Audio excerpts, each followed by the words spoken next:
Esta é a igreja mais antiga e venerada do mundo. Mesmo assim, tentaram explodi-la. Estou na basílica que por séculos foi considerada a igreja mais importante de Roma, aliás, de toda a cristandade ocidental, São João de Latrão. Esta igreja foi fundada por Constantino o Grande no ano 314. Ela recebe fiéis há mais de 1.600 anos. Até que em 1993, na nossa década, uma bomba explodiu, danificando gravemente a antiga basílica, uma bomba plantada por terroristas. Eu sou Edmund Purdon. Na próxima hora, estaremos analisando a relação entre acontecimentos mundanos e os 7 sinais do retorno de Cristo, tais como se vê no Antigo e no Novo Testamento da Bíblia. Estamos nos aproximando da contagem regressiva para o ano 2000. Muitas pessoas vivendo sob o calendário gregoriano veem uma relação entre os terríveis acontecimentos dos anos 90 e o novo milênio, que agora já está batendo à nossa porta. Milhões de fiéis veem o terrorismo, a queda moral e as catástrofes naturais que tanto marcam esta década como indícios que apontam para a segunda vinda de Jesus Cristo. Eles se perguntam, não será exatamente a nossa geração de que falaram os profetas quando fizeram suas predições? Terá chegado o final dos tempos? Milhões acreditam que deverá acontecer uma série de eventos antes que Cristo retorne para este mundo. A Bíblia prevê 7 acontecimentos solenes que anunciarão a segunda vinda de Cristo. Eu não sou teólogo, é claro, mas reconheço que um desses eventos já é história contemporânea. E outro é história em andamento. O primeiro evento, ou sinal, é o maior retorno ao lar da história humana e o mais sangrento. O retorno à terra sagrada do povo judeu, uma promessa bíblica cumprida em nosso século. O segundo é a fusão da Europa Ocidental numa superpotência sem precedentes, uma união que está sendo feita nesse exato momento. O terceiro é a ascensão de um ditador cujas monstruosidades podem superar até mesmo as de Adolf Hitler. O quarto é o predomínio mundial de uma nova religião, cuja divindade será Satanás, o anticristo e o falso profeta, a profana trindade. O quinto é a construção de um terceiro templo de Jerusalém, num local onde hoje existe um dos santuários mais sagrados do Islã. Um local que os muçulmanos prometeram proteger com o próprio sangue. O sexto é a invasão de Israel por exércitos cruéis do norte, que não serão derrotados por forças militares, mas pelo catastrófico poder da natureza de uma magnitude jamais vista. E, finalmente, a batalha mais sangrenta, a mais destrutiva jamais travada por seres humanos, o Armagedon. Mensagens espirituais para o próximo milênio. Os 7 sinais do retorno de Cristo. Distribuição Mundial Filmes.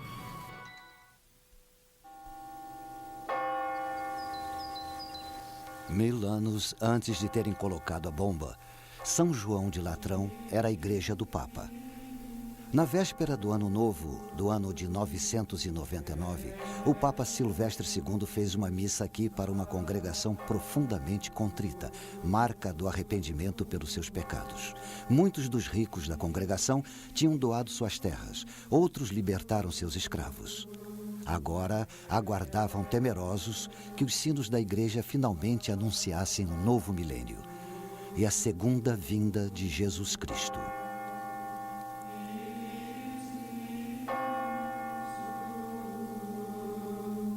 Dobraram os sinos, chegava o ano 1000, mas Cristo não apareceu.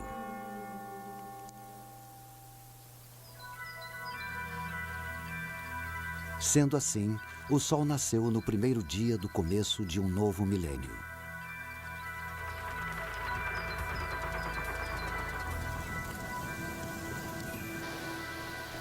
Hoje, o milênio que começou no ano 1000 está chegando ao fim.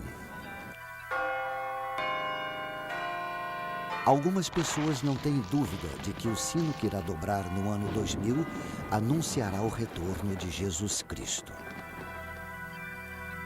As pessoas procuram sinais, explicações para o aumento de tragédias nos anos 90, terremotos repentinos, vulcões lançando nas alturas jatos de lava incandescente e vapor, escuridão de dia, furacões terríveis e frequentes, assassinatos, terrorismo que nem o governo mais poderoso do mundo parece capaz de evitar, a carnificina da guerra e a ameaça da AIDS.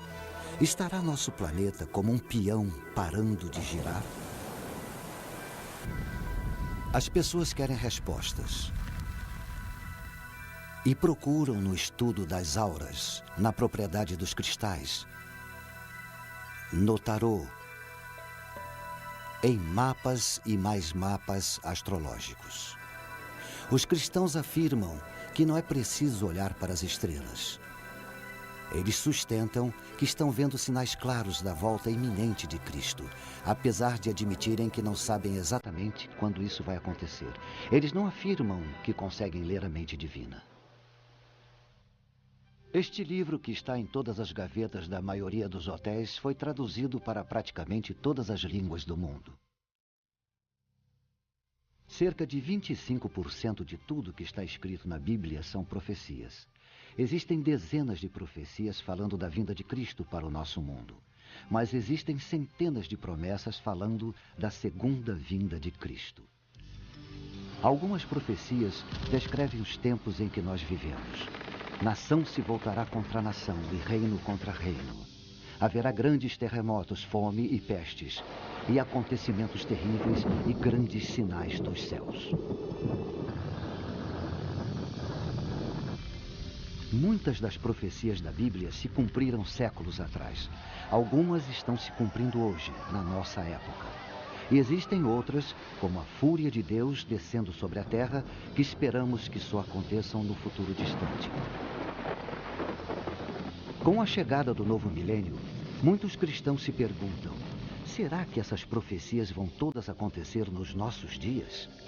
Vamos nos aprofundar o máximo possível nessas profecias. Veremos que, como as 7 velas de um menorá, elas nos dão 7 sinais para o retorno de Jesus Cristo.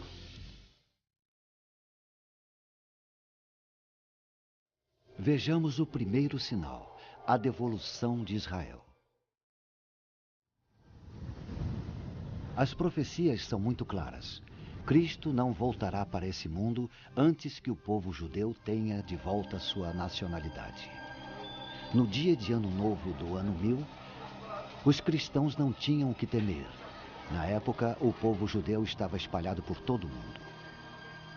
Com a aproximação do ano 2000, os judeus podem comemorar seu retorno para a terra que Deus havia prometido para eles. E eles a transformaram numa terra e tanto. Os restos ressequidos do passado voltaram à vida. Milhares e milhares de árvores foram plantadas. O deserto foi transformado num pomar.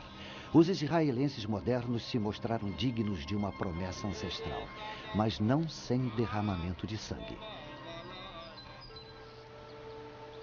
O povo judeu, como nação, começou quando o patriarca Abraão obedeceu à vontade de Deus. Sai-te da tua terra, para a terra que eu te mostrarei. Esta é a terra que Deus prometeu a ele. Importante centro entre a Ásia e a Europa, no coração de onde nasceu a civilização.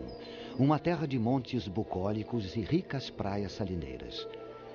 Geograficamente, os antigos judeus foram pegos no fogo cruzado entre as forças do Egito e da Síria, e cercados por povos decididos a expulsá-los da terra que eles acreditavam que Deus destinara para eles.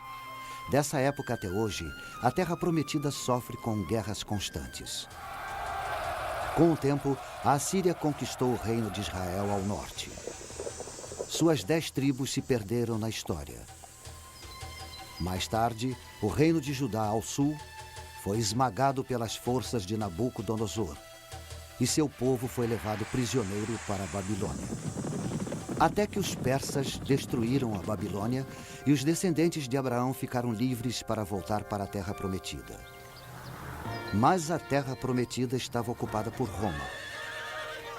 Roma construiu cidades, Roma construiu termas, Roma construiu anfiteatros e Roma trouxe seus deuses. O jugo romano era mais pesado do que os judeus podiam carregar. Eles se rebelaram e foi um levante que a poderosa Roma levou quase 4 anos para neutralizar. Enfim, a fúria de Roma se abateu sobre Israel com violência. Houve uma explosão de judeus em fuga que atingiu todos os cantos conhecidos do planeta. Em seu exílio, eles confiaram na promessa feita pelos profetas. Assim diz o Senhor dos Exércitos. Eis que salvarei o meu povo, tirando-o da terra do Oriente e do Ocidente. E os trarei, e eles habitarão no meio de Jerusalém. Eles serão o meu povo. Mas Jerusalém caiu nas mãos de forças muçulmanas que trouxeram o Islã. Durante séculos, a terra chamada Palestina fez parte do Império Turco-Otomano, até que os turcos foram derrotados na Primeira Guerra Mundial. Isso permitiu o retorno de alguns judeus para sua terra original. Até que nos anos 30, da Alemanha nazista chegaram ondas de ódio aos judeus, que obscureceram as perseguições do passado. Os judeus foram marcados com estrelas amarelas. As lojas judias foram destruídas, sinagogas foram incendiadas, algumas vezes com a congregação dentro. Aos milhões, os judeus foram levados para campos de concentração num programa que visava a extinção do povo judeu de uma vez por todas. Explode a Segunda Guerra Mundial. Depois da derrota da Alemanha, os judeus sobreviventes do Holocausto foram para as costas de sua antiga terra natal para serem rechaçados em seguida. Então, depois de 9 meses de discussão, as Nações Unidas votaram pela divisão da Palestina no Estado árabe e no outro judeu. Em 14 de maio de 1948, nasceu o novo Estado de Israel. E com ele, o primeiro sinal do retorno de Cristo. As pessoas dançaram nas ruas. Elas vieram cantando. Judeus tão diferentes entre si como Marrocos é diferente de Manhattan. Judeus dos casbás e dos bazares, dos bairros de alfaiates de Nova York, dos esconderijos em Amsterdã, da Inglaterra e da Suíça, do refúgio na Suécia, da Índia e Etiópia, do Iêmen e Detroit. Eles possuíam um laço de união bíblico com uma terra que a maioria nunca tinha visto.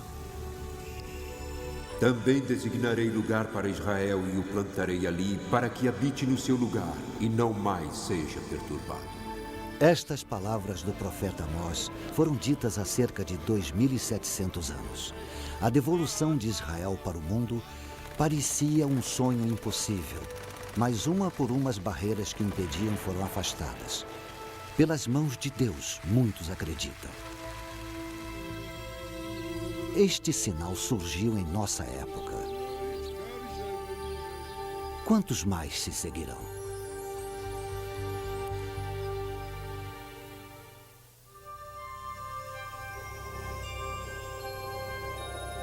O segundo sinal, a Europa unida. Respondeu o rei: verdadeiramente o vosso Deus é Deus dos deuses, o Senhor dos reis e o revelador dos mistérios.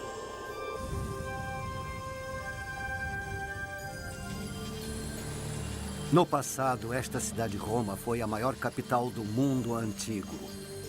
Hoje, Roma ainda é capital. Uma capital de um dos muitos países do oeste europeu que formaram uma confederação denominada UE, ou mais popularmente União Europeia. A União Europeia é dinâmica. Ela alimenta o ideal de uma Europa unida, integrando os países membros econômica e politicamente. Ela prevê políticas comuns no comércio, na agricultura, Isso exige um sistema monetário europeu único para todos os países membros. Ela mantém um parlamento multinacional. Se a União Europeia decidir formar um exército comum europeu, ela emergirá como o Império Romano do século XXI. Incrivelmente, toda a operação da União Europeia foi prevista há cerca de 1.600 anos. Isso aconteceu na Babilônia, a lendária Babilônia dos Jardins Suspensos. O rei Nabucodonosor teve um terrível pesadelo e mandou chamar um visionário judeu chamado Daniel para que o acalmasse. Daniel disse para ele: Ó rei, subiram os teus pensamentos sobre o que viria no futuro. Ele continuou falando de uma enorme estátua de 4 metais de vários graus de dureza, referentes a grandes impérios do mundo antigo. A cabeça de ouro é a Babilônia. O peito e os braços de prata, o Império Persa. E o ventre e as coxas de bronze eram os conquistadores gregos. O triunfo de Roma sobre os outros é representado pelas pernas de ferro da estátua. Muito interessantes são os pés de ferro e barro. Os 10 dedos simbolizando 10 nações que cederão sua soberania a Roma. Daniel também teve uma visão do futuro. Foi tenebrosa. Ele viu 4 terríveis animais saindo de dentro do oceano. O primeiro, o leão alado da Babilônia. O segundo, um urso simbolizando o Império Persa. O terceiro, um leopardo simbolizando Alexandre o Grande e seu império. O quarto animal, o mais terrível de todos, Roma, que devoraria os outros 3. Ele tinha grandes dentes de ferro. Ele devorava e fazia em pedaços suas vítimas e tinha 10 chifres. O profeta continua e diz que só depois que este superpoder de Roma for destruído, Cristo voltará para a terra e estabelecerá um domínio eterno que não passará. Mas a ideia de uma Roma imperial nunca morreu. Os fantasmas dos Césares continuaram assombrando as lideranças europeias. No século VIII, Carlos Magno foi coroado Sacro Imperador Romano. O Sacro Império Romano atingiu seu ápice durante a Renascença, com Carlos V. Napoleão desejou tanto o poder do Império Romano que se autoproclamou imperador. Roma chegou viva ao século XX com Tsar Nicolau e o Kaiser Wilhelm. Os títulos Tsar e Kaiser vêm de César. Benito Mussolini considerou-se durante os 21 anos de ditadura na Itália um César. Com grande entusiasmo, as pessoas o saudavam como Il Duce, Duce, que significa nosso líder, nosso líder. Ele devolveu o antigo nome romano para o Mediterrâneo, Mare Nostrum, nosso mar. O símbolo de seu governo de ferro foram os fasces, um feixe de varas exibido na Roma antiga como símbolo da autoridade. Enquanto governou, ele foi uma prova solene de que, mesmo no século XX, o espectro da Roma imperial nunca chegou a morrer. Hoje, as bandeiras da União Europeia flamulam por cima de muitos dos antigos territórios imperiais. Os Estados Unidos da Europa. Este era o sonho pós-guerra de Winston Churchill e de Konrad Adenauer, o primeiro chanceler alemão depois da rendição nazista. Para esse fim, em 1958, os líderes europeus se reuniram no Monte Capitolino e fundaram o Mercado Comum Europeu, que se desenvolveu até tornar-se a União Europeia que conhecemos hoje. Se a União Europeia for de fato a coalizão de 10 países prevista pelo profeta Daniel, ela irá se tornar uma superpotência política. Industrialmente, ela será uma das potências mais produtivas da Terra. Ela vai sustentar um gigantesco exército multinacional com as armas mais avançadas. E diz o profeta, vai impor um único credo, um jugo religioso a todos dentro de sua esfera. Quem será o senhor dessa superpotência política, esse gigante econômico, esse colosso militar?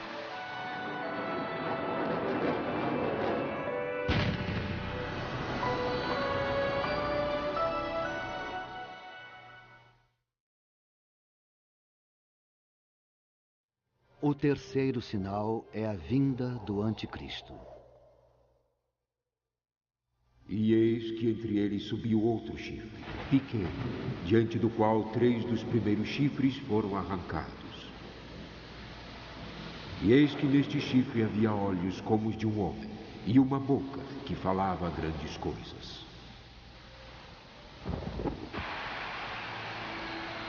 O profeta Daniel previu a ascensão de um ditador de uma confederação de 10 países com quartel-general em Roma. Ele vai se posicionar contra Cristo nos últimos dias antes da segunda vinda. Ele previu um homem que arranca todos que se opõem a ele em sua ascensão até o poder absoluto. Seus olhos, os olhos de um homem, demonstram aguda inteligência. E sua boca, que fala grandes coisas, prediz um orador de grande autoridade. Um orador carismático que hipnotiza a massa de seguidores. Para ele, as pessoas entregam tudo: sua vontade, sua lealdade, seu amor, sua liberdade, sua própria alma. Estão convencidas de que ele é o Salvador. Num mundo de guerras sangrentas, ele acena com a paz. Num mundo tomado pelo terrorismo, ele estabelece a ordem. Ele estabiliza economias abaladas. Ele unifica seus seguidores numa nova ordem mundial. Nesse mundo de sofrimento, o nosso mundo parecerá que é um enviado dos céus. Nada estaria mais distante da realidade. Ele é o anticristo enviado de Satanás. Soberano de rosto duro. Senhor da intriga, que irá ter sucesso em tudo que fizer. Se a profecia estiver certa, é possível que o anticristo já se encontre entre nós. Temos várias razões para acreditar que será europeu. Eu ou você já podemos ter esbarrado nele na rua de alguma cidade. Ou ter sentado ao lado dele num avião. Ou sentado no mesmo banco de praça em Paris. Para milhões de cristãos, ele é o inimigo. Em sua luta pelo poder, ele vai acumular cada vez maior apoio popular. E por que não? Para as multidões profanas do Ocidente que estão cansadas das guerras seguidas e intermináveis. De rivalidades entre grupos e massacres. Cansados de limpezas étnicas, da chaga das drogas, do crescente terrorismo, cansados da aparente falta de sentido da vida. Toda uma geração de jovens vai ver nele um ideal de vida, pela disciplina. Ansiosos por viverem pelo ideal dele e morrerem por esse ideal. Os fiéis têm certeza de que ele vai conquistar o poder absoluto sobre todos os homens, mulheres e crianças dentro da confederação de 10 países, do início até o fim. Ele vai decidir quem deve nascer e quem deverá ser abortado. Em quem se deve investir e quem deve ser bucha de canhão. Porque sua insinuante plataforma de paz um dia irá se tornar um trampolim para a guerra. Ele vai decidir quem dentre os velhos deverá ser eliminado depois de não ser mais útil. E não vai tolerar discordância nem discussão. Para compreender toda a sedução e o enorme poder do anticristo, podemos nos voltar para o passado, para a triste primeira metade do século XX. Adolf Hitler oferece uma visão plausível do que podemos esperar do anticristo. Realmente, quando Hitler estava no poder, havia quem acreditasse que ele era de fato o anticristo. Isso é compreensível se estudarmos o rosto de Hitler. é claramente o mesmo do rei de rosto duro, previsto pelo profeta Daniel. Hitler, com certeza, foi um mestre da intriga. E os olhos? Astúcia, aguda inteligência. E quanto ao que Daniel disse sobre um ditador com uma boca que dirá grandes coisas, Hitler foi um enfeitiçador. Mediante uma série de comícios públicos planejados e sua própria oratória hipnótica, Hitler se tornou o líder supremo da Alemanha. Ele dizia que só queria devolver à Alemanha seu lugar correto entre as nações do mundo pacificamente. Um arauto da paz. Os cristãos acreditam que é assim que o anticristo vai se apresentar em sua subida ao poder. Se anexasse a Europa a seu terceiro Reich, Hitler seria o senhor de praticamente todas as colônias europeias mais importantes do Império Romano. Era apenas uma questão de mudar sua capital de Berlim para a própria Roma. Mas Britânia, a Grã-Bretanha, recusou-se e o rechaçou. Quando a Segunda Guerra Mundial se voltou contra ele, pareceu menos provável que Hitler pudesse ser o anticristo da profecia. Mesmo assim, Adolf Hitler é o mais próximo que podemos pensar para entender a ideia cristã de um anticristo. Como Hitler, ele irá hipnotizar as massas para depois escravizá-las. O Reich de 1000 anos de Hitler durou menos de 12 anos. Durante esse tempo, entretanto, o domínio que Hitler exerceu sobre os povos e países foi assombroso. Mesmo assim, pelos padrões de hoje, as ferramentas de que ele dispunha para exercer seu controle eram primitivas. Não havia o uso da eletrônica que temos hoje. O ditador profetizado, o anticristo, vai ser um Hitler moderno. Mas diferente de Hitler, todos os espantosos avanços da tecnologia eletrônica estarão à sua disposição. Enormes redes midiáticas e meios eletrônicos de lavagem cerebral estarão a seu serviço. As armas mais destrutivas estarão sob seu comando. E ele vai programar a humanidade para servi-lo.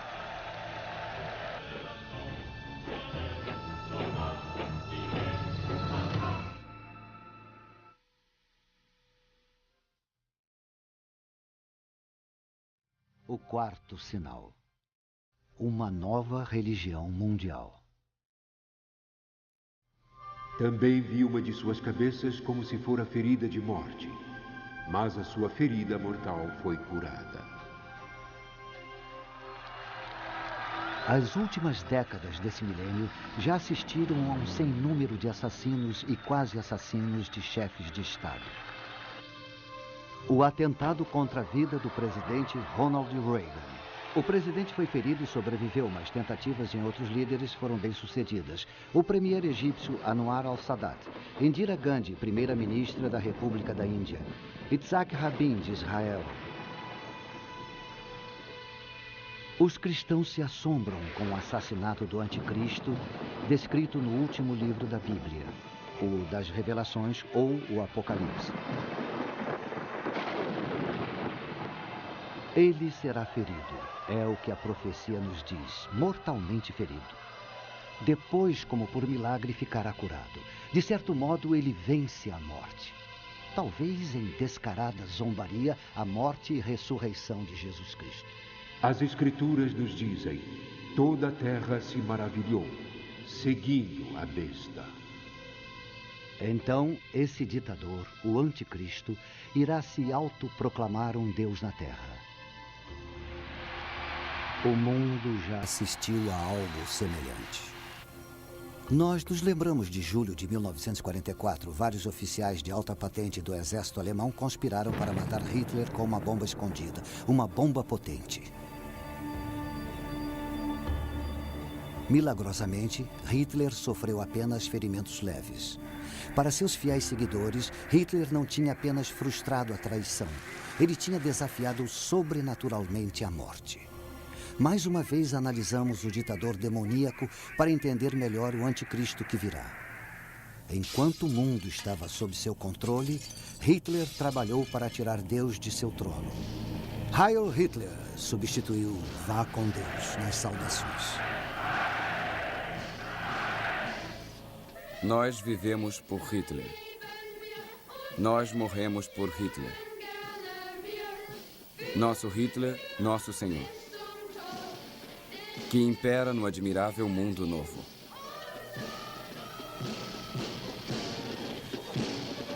Os rituais cristãos foram aniquilados quando não substituídos pela ostentação pagã. O lugar de honra das Sagradas Escrituras foi ocupado pela autobiografia de Hitler, Mein Kampf. O culto a Hitler alcançou seu ápice no fervor da SS, a elite militar do Führer.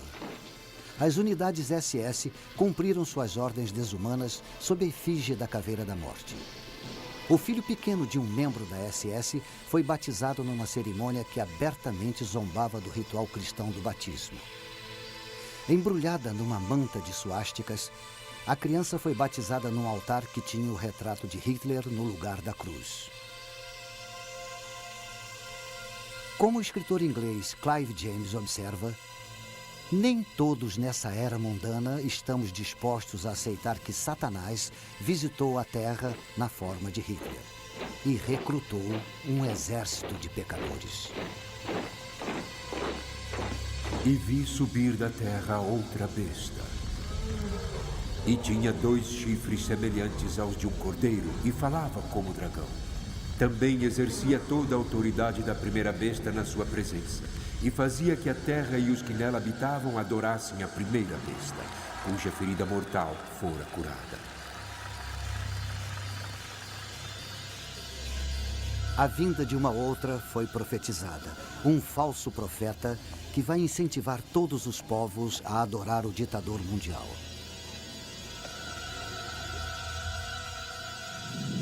A Bíblia nos diz que ele vai fazer o fogo descer do céu. Mesmo assim, ele não fará de si mesmo objeto de adoração. Em vez disso, irá dirigir a adoração do povo para o ditador, o anticristo. Ele fará as mentiras do anticristo parecerem verdade. E assim, esse ditador, economicamente e militarmente o mais poderoso que o mundo jamais conheceu, irá se considerar divino. Ele vai tentar imitar os milagres terrenos do Cristo.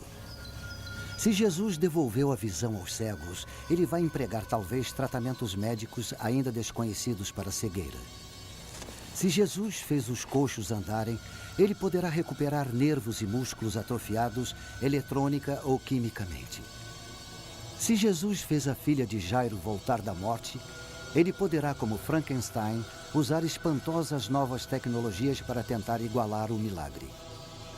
Ou com poderes satânicos, ele poderá genuinamente dominar o sobrenatural para operar seus milagres. Porque a Bíblia diz que é Satanás quem alimenta esta dupla de anticristo e falso profeta. Desde o princípio, Satanás, o inimigo, o enganador, está determinado a afastar a humanidade de Deus. O fim dos tempos assistirá à maior mentira de todas, Satanás como o Pai, o anticristo como o Filho e o falso profeta como o Espírito Santo. A adoração do homem pela profana Trindade. O mundo poderá festejar tal reviravolta. Nosso mundo ocidental está tomado pela desorientação espiritual. Pequenos profetas surgem em toda parte. Muitos buscadores da verdade são atraídos para as fileiras de cultos bizarros. Em Jonestown, na Guiana, um falso profeta orienta seus seguidores para cometerem suicídio em massa pela ingestão de uma mistura com cianeto. 800 homens, mulheres e crianças caminham para a própria morte. Em seguida, um falso messias provoca a morte de famílias inteiras no Texas. Na Suíça e no Canadá, mais de 50 membros da Ordem do Templo Solar, trajados em vestes cerimoniais, ou tiram suas próprias vidas ou são assassinados por seus companheiros de culto. Os seguidores de outro falso profeta, uma autoproclamada reencarnação de Cristo e Buda, soltam um gás letal no metrô de Tóquio na hora do rush. Milhares de trabalhadores são hospitalizados, alguns morrem. Violência oriunda do fervor religioso. De fato, a adoração da profana Trindade pode não estar longe.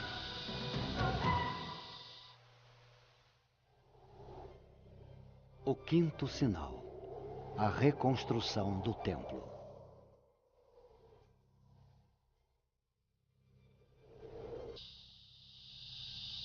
Foi-me dada uma cana semelhante a uma vara, e foi-me dito: levanta-te, mede o santuário de Deus e o altar e os que nele adoram.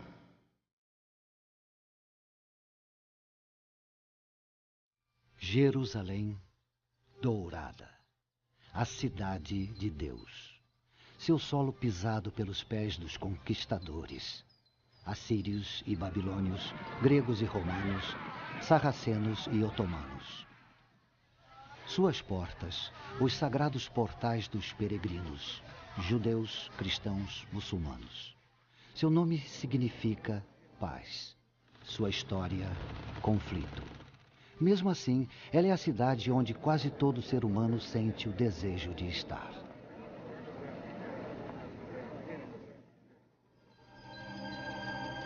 Este é o portão dourado de Jerusalém, silencioso perante a estrondosa profecia. Tanto judeus como cristãos tomam conta desse portão. Para os judeus, é o portão pelo qual o Messias vai entrar em Jerusalém e devolver a Israel sua glória do passado. Para os cristãos, é o portão pelo qual Jesus Cristo vai reentrar na sua cidade. Bem escolados nessas profecias, os otomanos muçulmanos lacraram o portão em 1530. E sabendo que o Messias, como um sumo sacerdote judeu, não pode atravessar um cemitério, construíram um bem grande na frente do portão.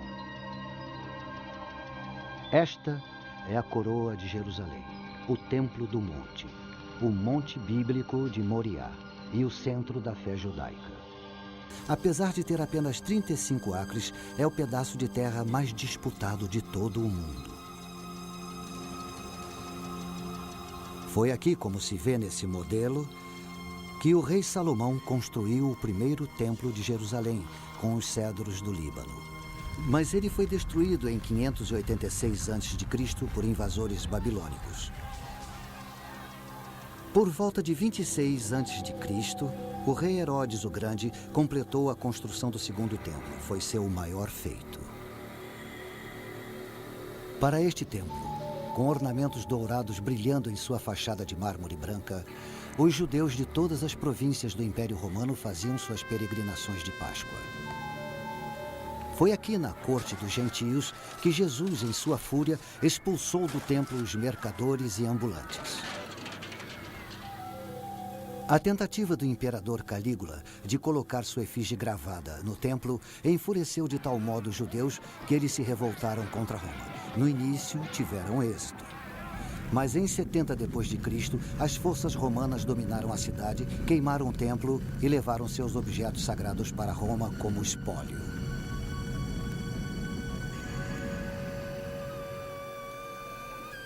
Tudo o que resta hoje dos templos de Jerusalém é uma parede de sustentação feita de pedras enormes de 15 metros de altura chamada Ha-Kotel, ou Muro das Lamentações.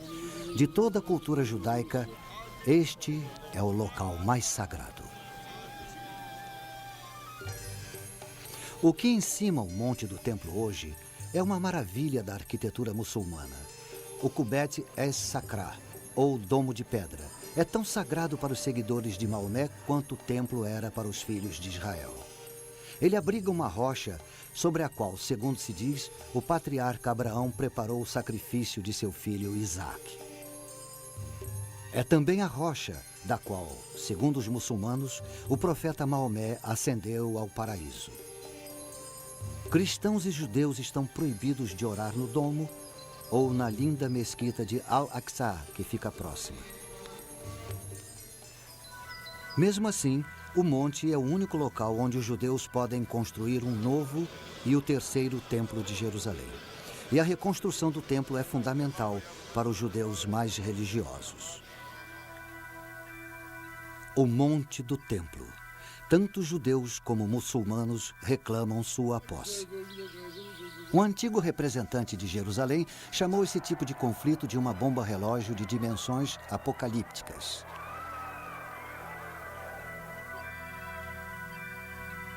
Por volta de 691 d.C., os muçulmanos terminaram de construir o Domo de Rocha.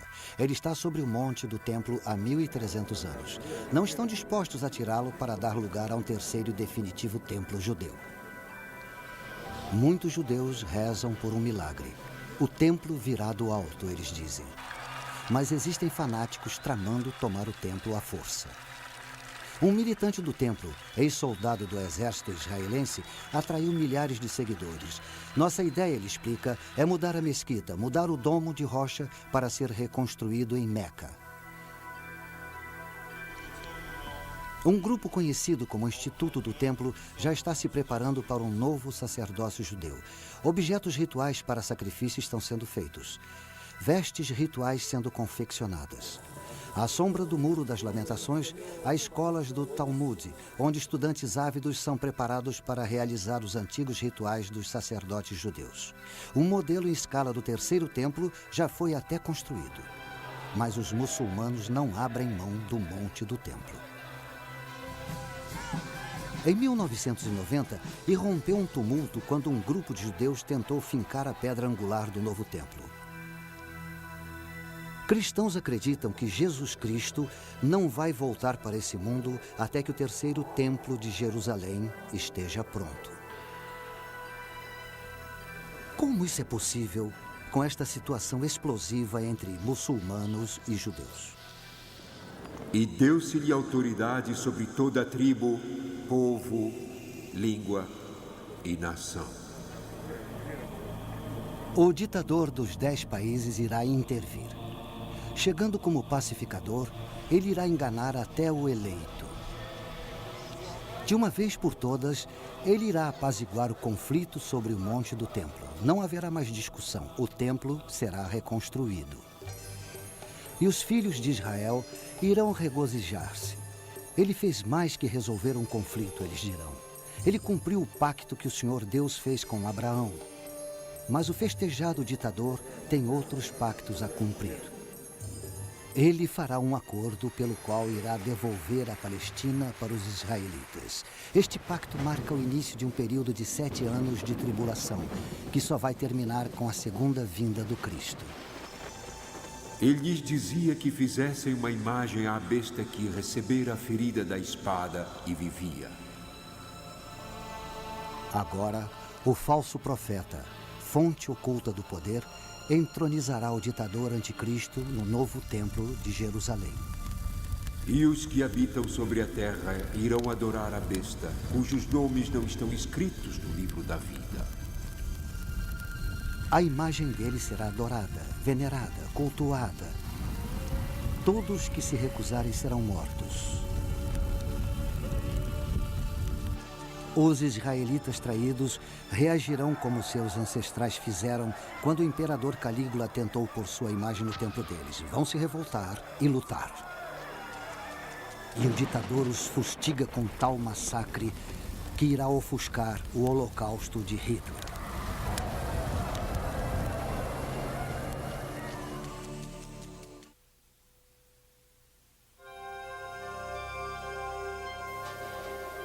O sexto sinal. Uma invasão de Israel pelo norte. Virás do teu lugar no extremo norte, tu e muitos povos contigo, e subirás contra o meu povo Israel como uma nuvem para cobrir a terra. Com os acontecimentos se precipitando nesta última década do século, o aparentemente indestrutível Muro de Berlim ruiu fragorosamente. A poderosa União Soviética se desintegrou.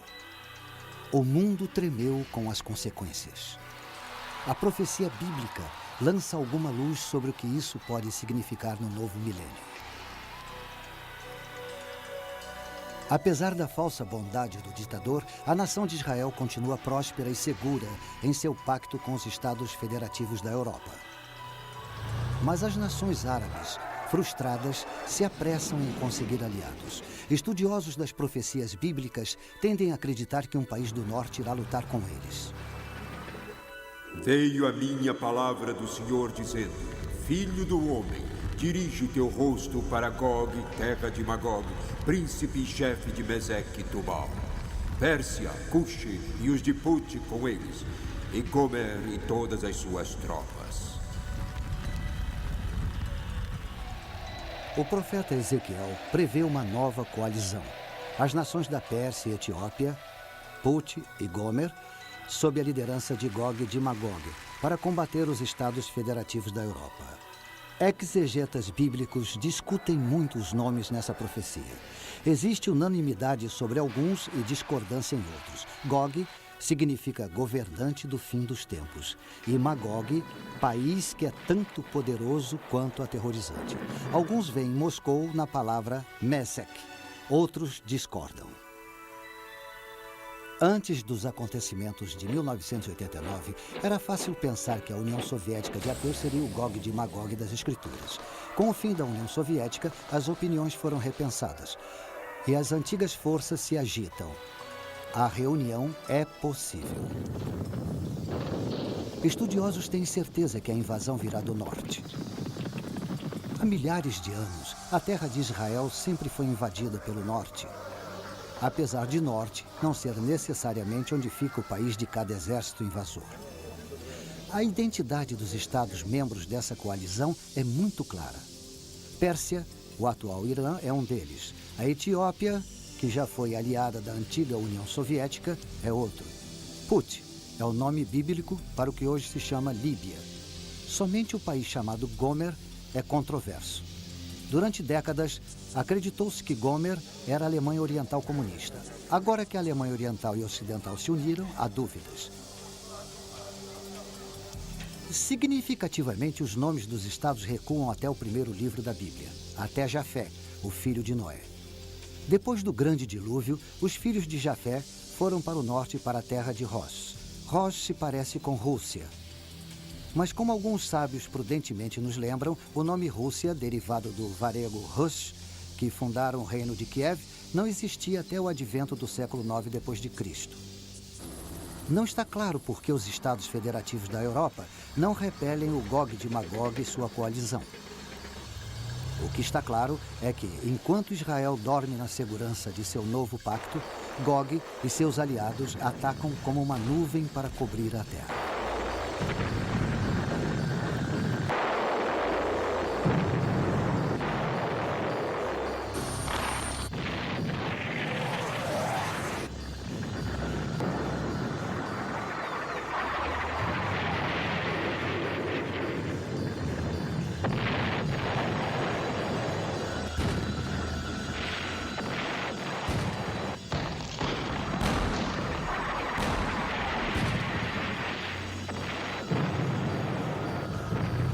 A invasão é um sucesso.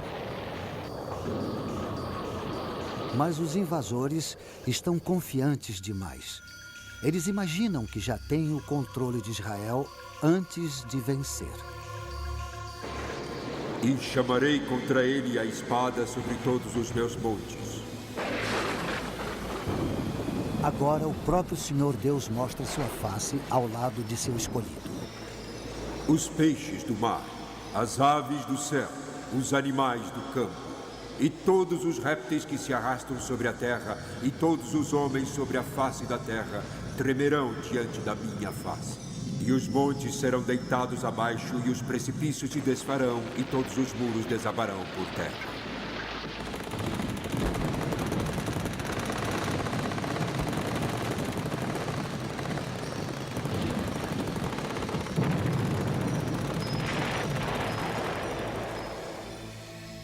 Gog e sua coalizão são destruídos.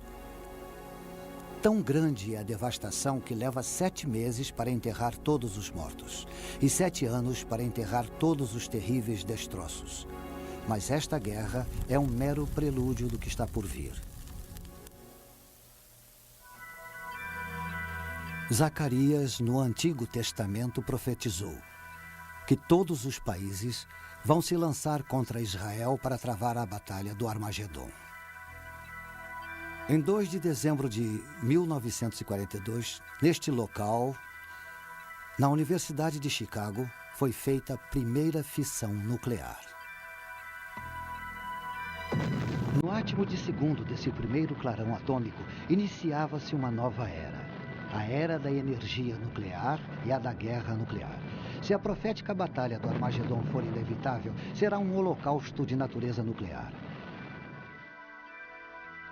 Se isso vier a acontecer, pode-se dizer que a batalha teve sua origem neste local, onde está hoje a escultura comemorativa de Henry Moore. O sétimo sinal. A Batalha do Armagedon. Pois eu ajuntarei todas as nações para a peleja contra Jerusalém.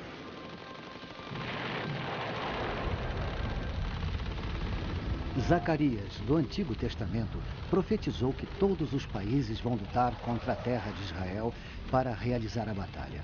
Ele previu uma batalha em que uma boa parte da raça humana irá morrer.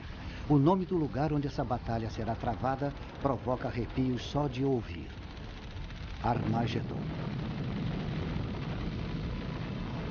Os cristãos acreditam que toda a epopeia dos judeus é uma crônica dos esforços de Satanás para destruir o povo escolhido de Deus e para malograr o plano de Deus para a redenção da humanidade. O tempo é chegado em que esse adversário de Deus fará um grande último esforço para atingir seus objetivos.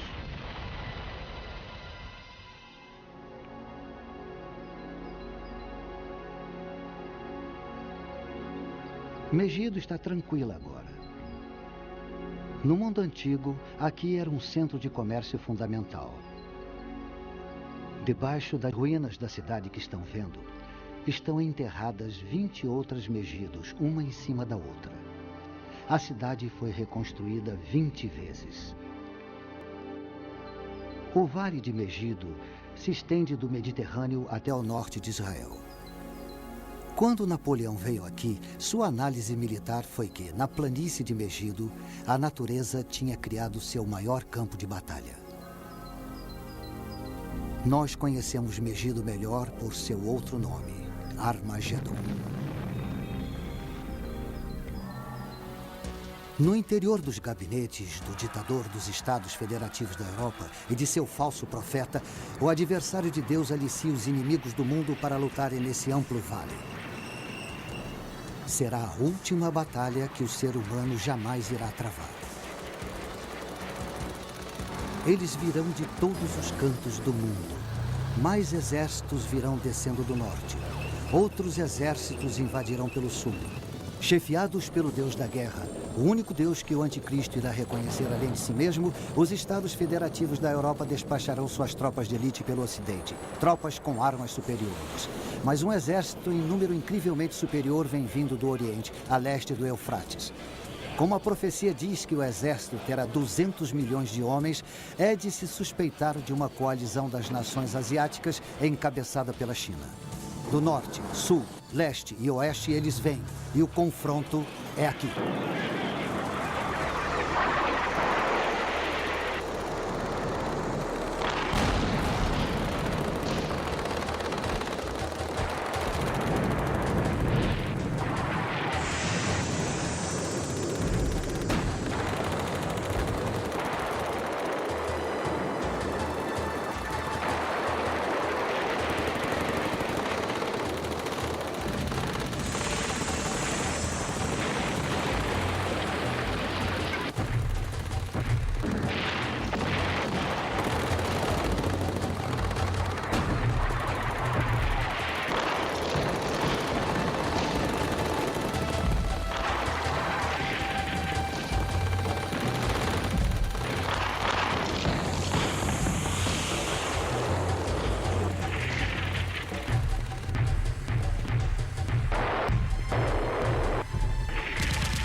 E vi o céu aberto, e eis um cavalo branco, cujo cavaleiro chama-se Fiel e Verdadeiro.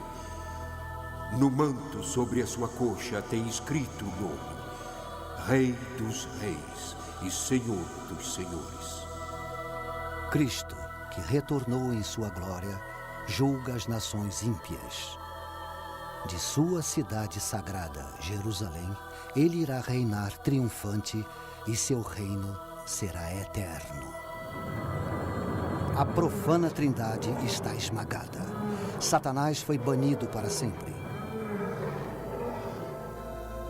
Os redimidos da humanidade vivem no êxtase do reino soberano de Deus sobre o universo.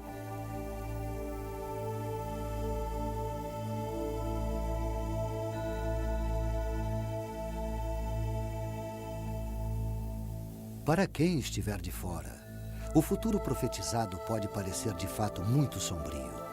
Os fiéis tentam ver além do caos a vinda de Cristo. Eles dizem que a mensagem da profecia não é temível, é cheia de esperança.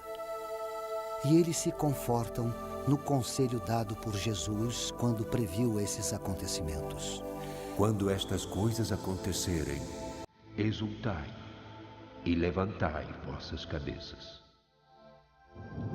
Eis que cedo venho e está comigo a minha recompensa, para retribuir a cada um segundo a sua obra. Eu sou o Alfa e o Ômega, o primeiro e o derradeiro, o princípio e o fim. Sim, eu venho logo.